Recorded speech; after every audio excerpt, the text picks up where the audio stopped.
విజయ్ గారి సినిమా జననాయక్ గారి గురించి నేను మాట్లాడే ముందు సగం మంది దాన్ని బ్యాన్ చేస్తానంటున్నారు, మిగతా వాళ్ళు పోస్ట్ పోండ్ అంటున్నారు. ఇలా రకరకాల వార్తలు వస్తున్నాయి బయట. Big news coming in right now. Vijay's farewell film Jananayagan has been postponed. Film was scheduled to release on the 9th of January, but censor board wanted to review the film again. దాని గురించి ఒక clarity మీకు వచ్చేస్తుంది. కోర్టులో ఏ case నడుస్తుంది, ప్రొడ్యూసర్లు ఏమంటున్నారు, CBFC team వాళ్ళు ఏమంటున్నారు, వేరే సినిమాల వాళ్ళు ఏమంటున్నారు, టీవీకే ఫాలోవర్స్ ఏమంటున్నారు, డిఎంకే ఏమంటుంది, సెంట్రల్ గవర్నమెంట్ ఎందుకు నిలదీస్తున్నారు, అన్ని క్వశ్చన్స్ వ్యాలిటీ, అన్నిటికీ సమాధానం చెప్పే ప్రయత్నం నేను చేస్తాను. కానీ ఒక్క విషయం, సినిమా అనేది నిత్యావసర వస్తువు కాదు కాబట్టి ఒక నిర్దిష్టమైన స్టాండ్ తీసుకొని ఈ సినిమా బ్రతకాలి, ఈ సినిమా రావాలి, ఈ సినిమాని చూడాలి అనేది నేను వీడియోలో నేను చెప్పను. అది మీరు తీసుకోవాల్సిన కాల్ లేదు. నేను రెండు సైడ్స్ మీ ముందు పెట్టే ప్రయత్నం నేను చేస్తాను. మీరు రెండు వినండి అండ్ దెన్ యూ డిసైడ్. ఇది ఎందుకు ఇంపార్టెంట్ అంటే మనం డెమోక్రసీలో ఉన్నాం అండ్ ఇలాంటి టైంలో ఫ్రీడమ్ ఆఫ్ స్పీచ్ని, ఒక వ్యక్తిని నిజంగానే సిస్టమ్ ఆపుతుందా లేదా తన పని తను చేసుకుంటూ వెళ్తుందా మనం తెలుసుకోవాలి. తమిళనాడులో సినిమాని పాలిటిక్స్ ని మనం సెపరేట్ చేసి చూడలేం మనం. ఇది కొంచెం కాంప్లికేటెడ్ టాపిక్. ఇది విజయ్ గారితో సినిమా వస్తుంది జననాయకన్ అని చెప్పి. అదైనా ఆఖరి సినిమా. ఇది నేను చెప్తున్న మాట కదా, ఆయనే చెప్పారు రీసెంట్ గా సినిమా ప్రీ రిలీజ్ ఈవెంట్ లో. నేను మళ్ళీ రావట్లేదు, ఇది ఆఖరి సినిమా.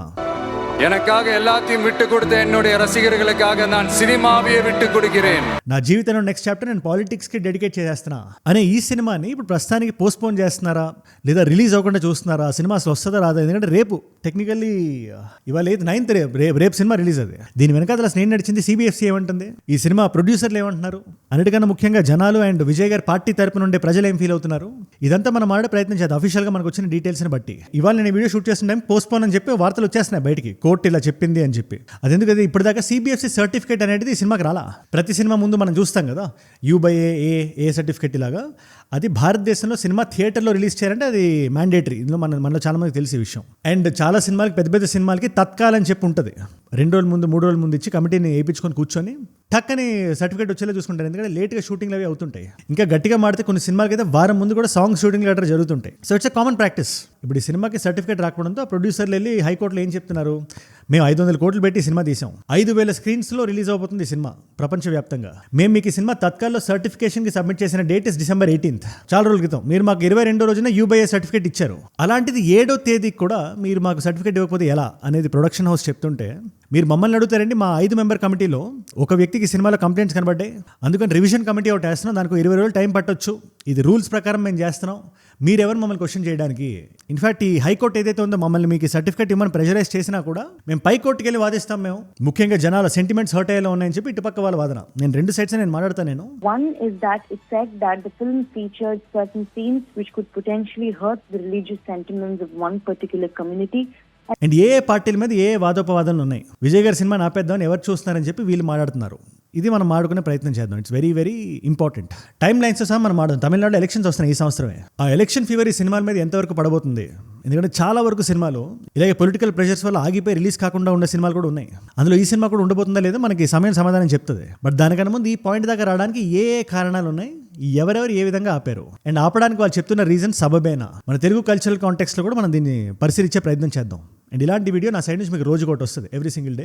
జియో పాలిటిక్స్, లోకల్ టాపిక్స్తో పాటు ఇలా క్రిటికల్ థింకింగ్ ఇన్వోక్ చేసే టాపిక్స్ కూడా, మన కాంటెంపరీ పాప్ కల్చర్ టాపిక్స్ కూడా ఇంట్రెస్టింగ్, అందరికీ అర్థమయ్యే విధంగా సింపుల్ లాంగ్వేజ్లో మాట్లాడే ప్రయత్నం చేస్తాను నేను. ఇవి మీకు రోజు మీరు చూడాలనుకుంటే జస్ట్ ఒకటే పని చేయాలి, కింద కనబడే సబ్స్క్రైబ్ బటన్ నొక్కి పెట్టేసుకోండి అండ్ లైక్ గుద్దేసేయండి. అండ్ ఐ మేక్ షూర్ మీరు నాకు కేటాయించే 10-15 నిమిషాలు ఏదైతే ఉందో ఆ నాలెడ్జ్ పిన్ మీకు కరెక్ట్గా వచ్చేసేలా. Subscribe చేశారుగా, done. ప్రస్తుతానికి ఈ కాంటెక్స్ట్ మొత్తం మీకు అర్థం కావాలంటే విజయ్ గారి ముందునే 3 హర్డల్స్ మనం తెలుసుకోవాలి ప్రస్తుతానికి. అట్లీస్ట్ ఏవైతే ప్రజలు చెప్తున్నారో ఈ సినిమాకి సంబంధించి. ఒకటి పరాశక్తి అని ఇంకో తమిళ సినిమాకి ఈ సినిమాకి మధ్యలో ఉండే ఫ్యూడ్, దానికి డిఎంకేని లింక్ చేస్తున్నారు. రెండోది సిబిఎఫ్సి జననాయకన్ అనే సినిమాని పోస్ట్ పోన్ చేసే ప్రక్రియ, దీని వెనకాల సెంట్రల్ గవర్నమెంట్ ఉందని చెప్తున్నారు, విచ్ ఇస్ బీజేపీ. మూడోది కరూర్ స్టాంపేడ్, అందులో చనిపోయిన 42 వ్యక్తులు. దీనికి ప్రస్తుతానికి సిబిఐ విజయ్ గారిని క్వశ్చనింగ్ పిలిచింది. అండ్ ఈ 3 మనం 1 by 1 మాట్లాడేసుకుందాం. పరాశక్తి సినిమాల మధ్యలో ఉండే కాంపిటీషన్ గురించి మాట్లాడే ముందు ఫస్ట్ మనం సిబిఎఫ్సి గురించి మాట్లాడదాం. ఎందుకంటే దట్ ఈస్ ఇన్సేన్. రేపు సినిమా రిలీజ్, టికెట్స్ ఓపెన్ అయిపోయినాయి ఈ ఫారిన్ కంట్రీస్లో, లండన్, అమెరికా, నెదర్లాండ్స్ ఇలాంటి వేరే దేశాలని. భారతదేశంలో రిలీజ్కి సిబిఎఫ్సి సర్టిఫికేషన్ ఇంకా రాలా. అంటే ఎవరైతే ఫారెన్ ల్యాండ్లో ఆ సినిమాని కొనుక్కున్నారో ఆ షోలు కూడా ఆపాల్సిన పరిస్థితి వస్తుంది. ఎందుకు? ఈ సినిమా భారతదేశంలో రిలీజ్ అవ్వకుండా ఒకవేళ బయటగానే రిలీజ్ అయితే పైరసీ అని, స్టోరీ లీక్ అయిందని చెప్పి లేదా హైప్ పడిపోయిందని చెప్పి భారతదేశంలో ఆడడానికి భంగం కలగొచ్చు. సో అక్కడ ఆపాల్సిన పరిస్థితి. ఎవరైతే డబ్బులు పెట్టి టికెట్లు కొన్నారో వాళ్ళకి ఏంటో అగమ్య గోచరం అది. ఎందుకంటే సర్టిఫికేషన్ రాలా. అది కూడా కోర్టులో ఇప్పుడు వాదోపవాదాలు జరుగుతున్నాయి. దీని అంతటికి ఎక్కడ టైం లైన్స్ ఎక్కడ మనం వెనక్కి వెళ్ళి చూసుకోవాల్సి వస్తే December 18th ప్రొడక్షన్ హౌస్ ఏం చెప్తుంది, మేము సినిమా ఇచ్చాం, మేము ఫైనల్ కట్ ని లాక్ చేసి సిబిఎఫ్సికి మేము ఇచ్చాం. అండ్ ఇక్కడ సిబిఎఫ్సి ఎట్లా పనిచేస్తుంటే కమిటీని పెడుతుంది, 4, 5, 6 వాట్ ఎవర్, ఆ సినిమాని బట్టి ఉంటుంది ఒక టీం. ఇప్పుడు ఈ కమిటీ ఆ సినిమాని చూస్తుంది, వాళ్ళందరూ మాట్లాడుకుంటారు, సో అండ్ సో కట్స్ వాళ్ళు అడుగుతారు, రిక్వెస్ట్ చేస్తారు, అది తీస్తే సో అండ్ సో రేటింగ్ ఇస్తాం, తీయకపోతే సో అండ్ సో రేటింగ్ ఇస్తాం, ఇది ఖచ్చితంగా తీయాలని చెప్పి వాళ్ళ ఫైనల్ డెసిషన్ చెప్పి, ఇప్పుడు owners is on the cinema production house, ball వాళ్ళ కోర్టులో ఉంది కాబట్టి అది కట్ చేయాలా వద్దా, ఏ సర్టిఫికేషన్ మనం వెనక్కి వెళ్దాం అనేది వాళ్ళ చేతిలో ఉంటుంది. ఇది అన్ని సినిమాలకి జరిగే ప్రక్రియ. అలాగే ఈ జననాయకన్ సినిమా కూడా జరిగింది. 18th నుంచి 22nd వరకు వాళ్ళు టైం తీసుకొని సినిమా మొత్తాన్ని చూసి పలానా కట్స్ వాళ్ళు అడిగారు, వీళ్ళు చేసి ఇచ్చారు. U/A అని ఒక రేటింగ్ వాళ్ళు ఇచ్చారు, నిర్ధారించారు ఇవ్వడానికి. కాకపోతే ఇది నోటి మాటగా చెప్పారు. జనరల్గా ఇలా జరిగిన తర్వాత సర్టిఫికేషన్ ఇచ్చేయాలి. ఇక్కడ ఏమైంది, ఇక్కడ 10 రోజులైనా కూడా ఫైనల్ సర్టిఫికేట్ రాలా. దాంతో ప్రొడ్యూసర్లు కోర్టుకు వెళ్ళారు. విజయ్ గారు ఆఖరి సినిమా ఇది, మేము పైకి వెళ్ళి రూఫ్ టాప్కి వెళ్ళి గట్టిగా అరిచాం, మేము సినిమా 9 రిలీజ్ అని చెప్పి డిస్ట్రిబ్యూటర్లతో మాట్లాడేసుకున్న OTT డీల్ అయిపోయింది. ఇప్పటికి కూడా మాకు సర్టిఫికేషన్ ఇవ్వకపోతే ఎలా అని చెప్పి వీళ్ళు కోర్టులో మాట్లాడుతుంటే, ఇట్ సైడ్ సిబిఎఫ్సి నుంచి వస్తున్న వాదన ఏంటంటే, మేము ఏర్పరిచిన 5 మెంబర్ టీంలో ఒక వ్యక్తికి నచ్చలేదు, ఆ వ్యక్తి కంప్లైంట్ చేశాడు ఎవరికి, చైర్పర్సన్కి, సిబిఎఫ్సి చైర్పర్సన్కి. ఏమని కొన్ని సీన్లు ఉన్నాయి ఇండియన్ ఆర్మీకి సంబంధించి కానీ రిలీజియస్ సెంటిమెంట్ కానీ హర్ట్ చేసేలా ఉన్నాయి. ప్రస్తుతానికి అది ఏంటో ఆ సీన్స్ ఏంటో మనకు తెలియదు, పబ్లిక్ డొమైన్లో మన ముందు లేవు అవి, దాని మీద నేను కామెంట్ చేయడానికి. బట్ ఇవి ఈయన కంప్లైంట్ చేసిన పాయింట్స్ ఇవి. అందుకని ఒక రివిజన్ కమిటీని వేస్తున్నారు. ఆ రివిజన్ కమిటీ కూడా ఇమీడియట్గా వేయాల్సిన పని లేదు. మా రూల్స్ ప్రకారం ఒక 20 days టైం తీసుకొని కరెక్ట్గా వేయాలి. ఎందుకంటే సినిమాలో వాళ్ళు ఏం చూపిస్తున్నారో దాన్ని బట్టి జనాలు ఏం చూస్తున్నారో అది దానివల్ల మెయిన్ రెస్పాన్సిబుల్ అవుతాం కాబట్టి మేము డెసిషన్ తీసుకున్నాం అని చెప్పి సిబిఎఫ్సి కరాఖండిగా చెప్తుంది. ఇక్కడ మీరు చూడాల్సిన విషయం ఏంటంటే, వేరే సినిమాలన్నిటికీ ఒక టైం లిమిట్లో ఇచ్చేసి ఒక పర్టికులర్ సినిమాని ఇక్కడ ఎందుకు ఆపుతున్నారు అని చెప్పి వీళ్ళు అడుగుతున్నారు. అండ్ వన్ మోర్ థింగ్, మీరు సిబిఎఫ్సి చైర్పర్సన్కి వెళ్ళి కంప్లైంట్ ఇచ్చారని మీరు చెప్తున్నారు కదా, మరి కంప్లైంట్ లెటర్లో CEO ఉంది ఏంటి అని అడిగితే, ఇదే మన సినిమా ప్రొడ్యూసర్లు అడిగితే చైర్పర్సనే CEOకి చెప్పారు కాబట్టి చైర్పర్సన్ కింద CEO ఉంటారు, సిబిఎఫ్సి CEO. ఈయన చెప్తే ఆయన చెప్పినట్టే అని వీళ్ళు చెప్తున్నారు. ఇట్స్ కంప్లీట్లీ బ్లేమ్ గేమ్లో అయిపోతుంది రెండు పార్టీస్ మధ్యలో. ఫైనల్గా ఏమైంది, సినిమా రేపు రిలీజ్, సిబిఎఫ్సి సర్టిఫికేట్ ఇంకా రాలేదు బయటికి. హిందూ న్యూస్ పేపర్కి సంబంధించి ఒక వ్యక్తి ఉన్నాడు, ఆయన chief editor, I think his name is Imanullah. ఆయన ఒక ట్వీట్ వేసాడు, 9th రోజున ఒక నిర్ధారణకు వస్తుంది. మరి ఆయన ఏ ఛానల్స్ నుంచి డేట్ తీసుకొచ్చాడో కానీ 9th రోజున అంటే టుమారో కోర్టు మనకు వచ్చి సిబిఎఫ్సి సర్టిఫికేట్ ఈ సినిమాకి ఇవ్వచ్చా ఇవ్వకూడదా అని డిసైడ్ అవుతుంది. ఫస్ట్ ఆఫ్ ఆల్ ఈయన రాసిన ట్వీట్ బట్టి సినిమా రేపు రిలీజ్ అవ్వదు, అది పుష్ అవుతుంది. హాలిడే సీజన్ ఈ సినిమాకి రాదు అని చెప్పి సినిమాకి సంబంధించిన వాళ్ళు బాధపడుతున్నారు. దీని మీద నాకు ఎటువంటి కామెంట్ లేదు, ఎందుకంటే సినిమా ఒక నిత్యావసర వస్తువు కాదు. సో మనం స్ట్రాంగ్గా మాట్లాడి ఈ సినిమాకి మీరు రిలీజ్ చేయాలని చెప్పారని నాకే కాదు, ఎవరికి అలా మాట్లాడాలనిపించినా కూడా we have to fight for stronger issues. మన ఒపీనియన్ అలాంటి వాటికి మనం రిజర్వ్ చేసుకోవాలి. ఫర్ ఎగ్జాంపుల్ నిఖిత అనే అమ్మాయి మీద వీడియో చేసినప్పుడు చాలా స్ట్రాంగ్గా మాట్లాడా ఇది జరగాలి అని చెప్పి, ఎందుకంటే అక్కడ కుటుంబానికి అన్యాయం జరిగింది. ఈ సినిమాకి సంబంధించి, దీని సర్టిఫికేషన్ సంబంధించి, దీని రిలీజ్కి సంబంధించి 2 సైడ్ వాదనలు మీ ముందు పెట్టా. And then you take a call. Cinema వాళ్ళని కర్బ్ చేయడానికి, వాళ్ళ సినిమాని ఆపేయడానికి ఇటు సైడ్ వాళ్ళు ప్రయత్నిస్తున్నారా, సినిమా మీద ఉండే హైప్ చంపేయడానికి, లేదా సిబిఎఫ్సి పాయింట్ ఆఫ్ వ్యూ నుంచి చూస్తే మీకు ఒక మెరిట్ కనబడుతుందా?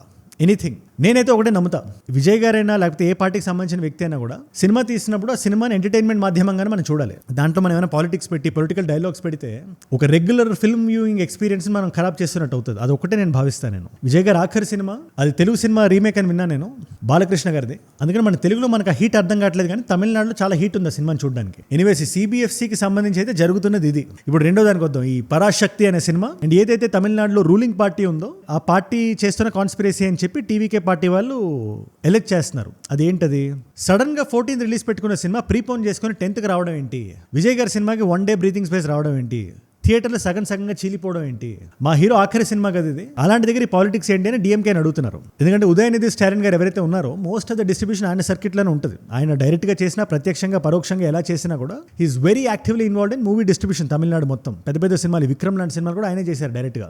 రెడ్ జైంట్ అని ఉంటుంది ఆ సినిమా ప్రొడక్షన్ హౌస్ పేరు. ఈ పరాశక్తి అనే సినిమాలో శివకార్తికేయన్ గారు యాక్టర్, అండ్ సుధా కొంగర గారని ఆవిడ మన తెలుగు ఆవిడే, ఆకాశమే నీ హద్దులు అనే సినిమా తీశారు ఆవిడ, సూర్య గారిని పెట్టి ఆ డైరెక్టర్. ఇప్పుడు ఆ సినిమా మీద విజయ్ గారి ఫ్యాన్స్ ఏమంటారంటే, మీరు ఎందుకు అనవసరంగా ప్రీపోన్ చేస్తున్నారు, మీరు అసలే ఇష్యూస్లో ఉన్నాం మేము, ఈ టైంలో మీరు ఇలా ప్రీపోన్ చేస్తే మేము ఎందుకు చూస్తాం మీ సినిమా, ఇచ్చేయడం ఎథికల్లీ కరెక్ట్ కాదని చెప్పి వీళ్ళు వాదిస్తుంటే, లేదండి మా డిస్ట్రిబ్యూషన్ సర్కిట్తో మేము మాట్లాడాం, మేము ఇక్కడ తమిళనాడులో ఉండే డిస్ట్రిబ్యూటర్లు ఏమంటున్నారంటే, ఇది మంచి లాంగ్ వీకెండ్, ఇది ఈ టైంలో మాకు మీరు రిలీజ్ చేయకపోతే ఎలా మీరు అని వాళ్ళు అడగడంతో, వాళ్ళు ప్రలోభ పెట్టడంతో మేము రిలీజ్ చేసామని తప్పితే మాకు ఎటువంటి ఆలోచన లేదు ఈ టైంలో ఈ డేట్లో రిలీజ్ చేద్దామని చెప్పి ఈ సినిమా ప్రొడక్షన్ హౌస్ వాళ్ళు అంటున్నారు. ఇదేంటిది, డాన్ ప్రొడక్షన్ హౌస్ అనుకుంటా, DAWN if I'm not wrong, Parashakti అనే సినిమాదే. అగైన్ దీంట్లో DMK ఇన్వాల్వ్మెంట్ ఎంతవరకు ఉందో మనకి సమయం సమాధానం చెప్తుంది. బట్ తమిళనాడులో ఏదైనా ఒక సినిమా రిలీజ్ అవుతుంటే పొలిటికల్ ఇన్ఫ్లుయెన్స్ వాడి ఆ సినిమాని కొంచెం పుష్ చేయడం కానీ, లేదా ఈగోకి పోయి దాన్ని కర్బ్ చేయడం కానీ చాలా సినిమాల్లో జరిగాయి. అంతెందుకు ఈ విజయ్ గారి సినిమానే ఒకటి ఉంటుంది, తలైవా అని చెప్పి, మీరు ఎత్తుగా 2012-13 ఆ టైంలో వచ్చింది. ఆ టైంలో జయలలిత గారికి అగెయిన్స్ట్గా ఈయన ఏదో స్టేట్మెంట్స్ ఇచ్చారని చెప్పి ఆ సినిమా కూడా అలాగే పుష్ చేశారు. తర్వాత ఈయన వచ్చి వీడియో రిలీజ్ చేయాల్సి వచ్చింది విజయ్ గారు.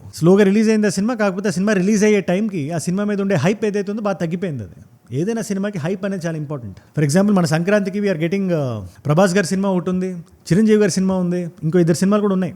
4 తెలుగు సినిమాలు ఉన్నట్టు 4-5 తెలుగు సినిమాలు ఉన్నాయి. కరెక్ట్ టైంకి కరెక్ట్ డేట్లో ఏదైనా సినిమా వస్తుందంటే ఆ సినిమాకి హైప్ ఉంటుంది. అండ్ సంక్రాంతికి మన టికెట్లు చాలా గట్టిగా తెగుతాయి. ఇది టైం టెస్టెడ్. ఇది సంక్రాంతి సినిమా అంటే దెర్ ఈస్ ఎ ఫాలోయింగ్. ఎప్పుడు రాని ఫ్యామిలీ ఆడియన్స్ కూడా సినిమా థియేటర్కి వచ్చి చూసి వెళ్తారు. సంక్రాంతి అంటే సినిమా చూడాలనుకుంటారు. ఇది సంక్రాంతి చుట్టూ, సంక్రాంతి సినిమాల చుట్టూ ఉండే హైప్ ఇది. ఇప్పుడు ఆ హైప్ ఏదైతే ఉందో ఇలాంటి ఇష్యూస్ వల్ల సినిమా పుష్ అయిపోయి వేరే సినిమా ముందుకు వచ్చేసి ఈ సినిమా ఎప్పుడు రిలీజ్ అవుతుందో తెలియకుండా ఇండెఫినెట్ గా పుష్ చేస్తే ఆ హైప్ కొంచెం ఫ్లక్చుయేట్ అవుతుందని చెప్పి any movie expert will tell. కాకపోతే ఇది విజయ్ గారి ఆఖరి cinema and most of the people ఏం చెప్తున్నారంటే ఏదైనా పొలిటికల్ పార్టీ ఈ సినిమాని ఆపడానికి ట్రై చేస్తే ఇంకా ఎక్కువ పెరుగుతుంది. మీకు చిన్న ఎగ్జాంపుల్ చెప్తాను నేను. ఇది పొలిటికల్ ఇన్ఫ్లుయెన్స్ వల్ల కాదు కానీ కళ్యాణ్ గారితో సినిమా 10-12 years బ్యాక్ ఇలాగే జరిగింది. సినిమా పైరసీ వెళ్ళిపోయి బయటకు వచ్చేసింది. సినిమా ఆల్మోస్ట్ ఒక గంటన్నర సినిమా బయటకు వచ్చేసింది. నాకు ఇంకా గుర్తుంది, ఆ టైం కాలేజ్లో ఉన్నాను నేను, అప్పుడే జాయిన్ అయినట్టున్నా. అండ్ ఆ సినిమా చుట్టూ ఉండే హైప్ ఏదైతే ఉందో దీనివల్ల పెరిగింది, తగ్గల. సినిమాని తొక్కుదామని చూస్తే. అలాంటిది మళ్ళీ జననాయకన్ అనే సినిమాకి రిపీట్ అవుతుందా? మీరు పుష్ చేసే కొద్దికి మేము ఇంకా ఎక్కువ టికెట్లు తెగ్గొడతామని చెప్తారా? అది మనం చూడాలి. నా పర్సనల్ ఫీలింగ్ ఏంటంటే ఏదైనా వ్యక్తి సినిమాలో పొలిటికల్ డైలాగ్స్ చెప్తున్నాడా లేదా అవన్నీ పక్కన పెట్టి ఆ వ్యక్తిని మనం ఆపుదామని చూస్తే, నోరు కట్టేద్దామని చూస్తే ఆ వ్యక్తి వాయిస్ ఇంకా స్ట్రాంగ్ అవుతుంది. ఈ తమిళనాడులో ఉండే రూలింగ్ గవర్నమెంట్ చాలా జాగ్రత్తగా చూడాలి, పసిగట్టాలి. ముఖ్యంగా సినిమాని డిస్ట్రిబ్యూషన్ సర్క్యూట్లో మీరు కొంచెం కట్ చేద్దామని చూస్తుంటే.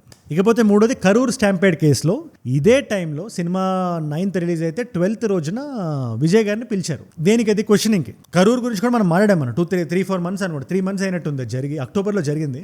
ఆయన ఎవ్రీ వీక్ జనాల్లోకి నేను వస్తాను చెప్పి నిర్ణయం తీసుకొని కరూర్ లాంటి ప్లేస్కి వెళ్ళి అక్కడ ఈయన మరి సరైన నిర్ణయాలు తీసుకోలేదా లేదా గవర్నమెంట్ ఈయనకి సరైన వసతులు ఇవ్వలేదో తెలియదు కానీ తప్పు జరిగింది. 42 మంది చనిపోయారు. చిన్న విషయం కాదు అది. ఇన్ఫాక్ట్ వెంటనే అక్కడ లోకల్ కమిటీని ఒకటి సెట్ చేస్తే, లేదు మా కాన్ఫ్లిక్ట్ ఆఫ్ ఇంట్రెస్ట్ వస్తుంది, ఎందుకంటే అక్కడ తప్పు చేసింది అక్కడ స్టేట్ స్పాన్సర్డ్ పోలీసు, మీరు అదే లోకల్ పోలీసుని మీరు ఇక్కడ టీంలో పెడితే, స్పెషల్ టీంలో పెడితే అది కరెక్ట్ అయిన తీర్పుని వాళ్ళు ఇవ్వరని చెప్పి పైనుంచి మాకు సిట్ అవుట్ కావాలి అని చెప్పి టీవీకే వాళ్ళు వెళ్ళి అడిగి మరీ ఒక సిట్ వేయించుకున్నారు. సిబిఐ ప్రోబ్ కింద ఒక సిట్ లాంటిది అది. ఇప్పుడు ఆ సిట్ ఏదైతే ఉందో సిబిఐ వాళ్ళు, ఆ సిబిఐ ఎంక్వైరీకి ప్రోబ్కి విజయ్ గారిని పిలిచారు. ఇప్పుడు ఈ సిబిఐ వాళ్ళ సినిమా రిలీజ్ ఎప్పుడు ఉంది? ఈ డేట్లో మనం విజయ్ గారిని పిలవద్దని అనుకోరాళ్ళు. వాళ్ళు ఆ టైంలో అక్కడ ఏం జరిగింది, ఎలా జరిగింది, ఎందుకు జరిగింది, ఎవరి మిస్టేక్, ఎవరు కాస్ట్ కడుతున్నారు, ఇవన్నీ పరిశీలించడానికి చుట్టూ ఉండే ప్రతి విట్నెస్ని వారు పిలుస్తారు. అక్కడ ఉండే లోకల్ ప్రజలు నవ్వచ్చు, ఈవెంట్ మేనేజర్స్ నవ్వచ్చు, పోలీసులు నవ్వచ్చు. అంతెందుకు, ఆ చుట్టుపక్కల ఏదైనా కిరాణా కొట్టు ఉంటే ఆ కిరాణా కొట్టులో ఉండే వ్యక్తిని కూడా పిలవచ్చు. ఎందుకు? ఆయన ఇచ్చిన వాన్మూలం ఏదైతే ఉంటుందో కేసును ఒక డైరెక్షన్లో పట్టుకెళ్లే స్కోప్ అండ్ పొటెన్షియాలిటీ ఉంటుంది కాబట్టి. అలాంటిది విజయ్ గారు ఆ రోజు ఆయన బస్సు మీద నిలబడి మొత్తం చూశారు. ఆయనకు eagles I point of view ఉంది. ఎన్ని డ్రోన్లు ఉన్నా కూడా ఆయన ప్రత్యక్ష ఫస్ట్ విట్నెస్ కింద ఉన్నాడు కదా అక్కడ ఏం జరిగిందో చెప్పడానికి. ఇలాంటి టైంలో ఆయన క్వశ్చనింగ్ పిలవడం అనేది సినిమా రిలీజ్ టైంలో కోయిన్సిడెంట్ అవుతుందా లేదా అనేది కరెక్ట్ కాదు అది. ఎందుకంటే సినిమా కన్నా ఆ జనాలు ఎవరైతే ప్రాణాలు పోయినా 42 కుటుంబాలు ఏవైతే రోడ్ల మీదకి వచ్చాయో. Stampede that took place in Tamil Nadu's Karur wasn't just a tragedy, it was a man-made disaster. వాళ్ళకి ఇంకా మనం ఎక్కువ ఆన్సరబుల్. సినిమా దాని తర్వాత వస్తుంది. నేను బిగినింగ్ నుంచి చెప్తున్నా, సినిమా అనేది నిత్యావసర వస్తువు కాదు. జనం ఇక్కడ ఇంపార్టెంట్ డెమోక్రసీలో. అందుకే నేను క్వశ్చనింగ్ పిలిచాను, అందరినీ క్వశ్చనింగ్ చేయాలి, చేస్తారు. దీని మీద డిబేట్ ఉండకూడదని చెప్పి నా పర్సనల్ ఫీలింగ్. ఎందుకంటే విజయ్ గారు ఉన్నా లేకపోయినా సినిమా రిలీజ్ అవుతుంది కదా, ఆ సిబిఎఫ్సి సర్టిఫికేషన్ వచ్చేస్తే. సిబిఎఫ్సి దగ్గర అగైన్ డిస్కషన్ జరగాలి, డిబేట్ జరగాలి. నిజంగా ఫ్రీడమ్ ఆఫ్ స్పీచ్ని తొక్కుతున్నారా, సినిమాని ఆపేద్దామని చూస్తున్నారా, లేదా నిజంగానే there is a fair point అని మనకి సమయం అగైన్ సమాధానం చెప్తుంది. నేను మిమ్మల్ని క్వశ్చన్ అడుగుదాం అనుకోండి. నేను ఏం చేశానంటే మొత్తం న్యూట్రల్ పర్స్పెక్టివ్ మీ ముందు పెట్టా. I'm being very clear. ఇక్కడ విజయ్ గారి తప్ప, లేదా సినిమా రిలీజ్ అవ్వాలి అవ్వకూడదా, సిబిఎఫ్సి వాళ్ళు ఏం చెప్తున్నారు, ఎందుకు ఈ సినిమాని ఆపేద్దామని చూస్తున్నారు, ఇది కాదు ఇక్కడ డిస్కషన్. ఇది ఇలా జరిగింది, సినిమా ప్రొడక్షన్ హౌస్ వాళ్ళు ఇది చెప్తున్నారు, సిబిఎఫ్సి వాళ్ళు ఇది చెప్తున్నారు, లేదా పరాశక్తి ఇష్యూలో పరాశక్తి అనే సినిమా టీం వాళ్ళు ఇది చెప్తున్నారు, టీవీకే సపోర్టర్స్ ఇలా అడుగుతున్నారు, డిఎంకే అనే పార్టీని ఇలా నిందిస్తున్నారు. ఇదంతా జరుగుతుంది. పబ్లిక్ డొమైన్లో ఉండే విషయాన్ని మీకు 2 sides చెప్పా. And then you take an informed call. నా బాధ్యత నిజాలు మీ ముందు పెట్టడం అంతే. దీని మీద మీరు ఏమనుకున్నారో నాకు కింద కామెంట్స్లో ఖచ్చితంగా రాయండి. ఇవాళ మల్టిపుల్ చాయిస్ క్వశ్చన్ మీ అందరికీ. ఎవరైనా లాయర్లు ఉంటే చాలా ఈజీగా చెప్పేస్తారు దీన్ని. ఈ విజయ్ గారి కేసు ఉంది కదా, ఈ జననాయకన్ ఇష్యూనే సుప్రీం కోర్టుకి ఏ లీగల్ రూట్ ద్వారా వెళ్ళింది? Option A is appeal, option B is review, option C is PIL public interest litigation, option D is curative. మీకు సమాధానం తెలిస్తే కింద రండి. తెలుసుకుందాం అనుకుంటే ఇన్స్టాగ్రామ్కి వచ్చేసేయండి. మీరు అజయ్ ఫ్రమ్ ఏజూడ్ అని ఉంటుంది. అక్కడ మీరు నా లైఫ్లో నా చుట్టూ ఏమైనా జరుగుతున్నా, నాకు ఏదైనా వీడియో ఐడియా టాపిక్ మీరు ఇద్దాం అనుకున్నా, లేటెస్ట్ న్యూస్ని మీరు స్టోరీస్లో చూద్దాం అనుకున్నా, అంతెందుకు నాతో ఇంటరాక్ట్ అవుదాం అనుకున్నా, Instagram is a great place. ఖచ్చితంగా అక్కడ రండి, ఫాలో కొట్టండి. ఈ టైట్ నెట్ కమ్యూనిటీలో B a part of it. ఇక్కడ నేను ఏవైతే టాపిక్స్ చూస్ చేసుకుంటానో అక్కడ మీరు చెప్తున్నవే. సో ఇది మన గొంతు, ఇది మన గలం ఇది. అండ్ ఏజూడ్ గ్లోబల్ అన్ఫిల్టర్డ్ అని చెప్పి మీ నాన్ తెలుగు ఫ్రెండ్స్కి నా కైండ్ ఆఫ్ వీడియోస్ మీరు షేర్ చేయాలంటే definitely check it out. And fitness fashion grooming content మీరు మళ్ళీ చూద్దాం అనుకుంటే, అండ్ మీరు ఇక్కడ దాకా ఈ వీడియోలో వచ్చారంటే నా వీడియోస్ మిమ్మల్ని ఆకట్టుకుంటున్నాయి, ఒక వాల్యూ పొందుతున్నారు. Thank you so much for that. మీరు ఇస్తున్న ఈ వాచ్ టైం, మీ రిటెన్షన్ ఉంది కదా, ప్రాణం పెట్టి నన్ను పనిచేయడానికి, రోజు నిర్భయంగా నిర్మోహమాటంగా మాట్లాడడానికి నన్ను ప్రేరేపిస్తుంది, ప్రోత్సహిస్తుంది. దానికి మీరే నా ప్రేరణ. Yo my inspiration. ఇన్ఫాక్ట్ మీరు ఇలా డైలీ చూడడం వల్ల ఎంతమంది కొత్త వాళ్ళకి రీచ్ అవుతున్నాయో తెలుసా? అలాంటి కొత్త వాళ్ళు మీరు కానీ ఉంటే, నేను వీడియో పెట్టగానే మీ దాకా రావాలంటే మీరు ఏం చేయాలి? కింద కనబడే సబ్స్క్రైబ్ బటన్ నొక్కి పెట్టేసుకోండి. అండ్ లైక్ గుద్దడం మర్చిపోకండి. మీలాంటి ఇంకా చాలా మందికి రీచ్ అవుతుంది. మీరు ఆఫీసు నుంచి, కాలేజీ నుంచి వెనక్కి వచ్చిన తర్వాత నాకు 10-15 నిమిషాలు కేటాయిస్తున్నారు కదా, అది చాలు నాకు. మీ నాలెడ్జ్ పిల్లి మీ దాకా రీచ్ అయ్యాలని నేను చేస్తా. సబ్స్క్రైబ్ చేశారుగా? డన్. మీకోసం 2 వీడియోస్ పెడుతున్నాను ఇక్కడ. కరూర్ స్టాంపేడ్ అని మనం మాట్లాడుతాం కదా, ఆ పర్టికులర్ టాపిక్ మీద నేను క్రిస్టల్ క్లియర్ ఎక్స్ప్లెనేషన్ ఇచ్చాను. ఆ వీడియో ఇక్కడ ఉంది. లేదు లేటెస్ట్ జియో పొలిటికల్ న్యూస్ నేను చూడాలి అనుకుంటే, రీసెంట్గా ట్రంప్ గారు మోదీ గారిని మాక్ చేసి, ఇమిటేట్ చేసి, సార్ అని మోదీ గారు పిలిచారని చెప్పి, మిమ్మల్ని కలవచ్చా నేను అని రిక్వెస్ట్ చేశారని చెప్పి ఒక సర్కాస్టిక్గా మాట్లాడారు. ఆ టాపిక్ మీద ఎక్స్ప్లెనేషన్ ఇక్కడ ఉంది. మీకు ఏ వీడియో ఇంట్రెస్ట్ ఉంటే ఆ వీడియోని చూడండి. నేను మళ్ళీ మిమ్మల్ని రేపు కలుస్తాను. మనందరం కలిసి పెరగాలి, కలిసి ఎదగాలి. Let us all grow together. Let us all rise together. Rise above ignorance. Rise above arrogance. Rise above hate. ఏ చూడంటే మనం. జై హింద్, జై భారత్, జై ఆంజనేయ, ఓం నమః శివాయ.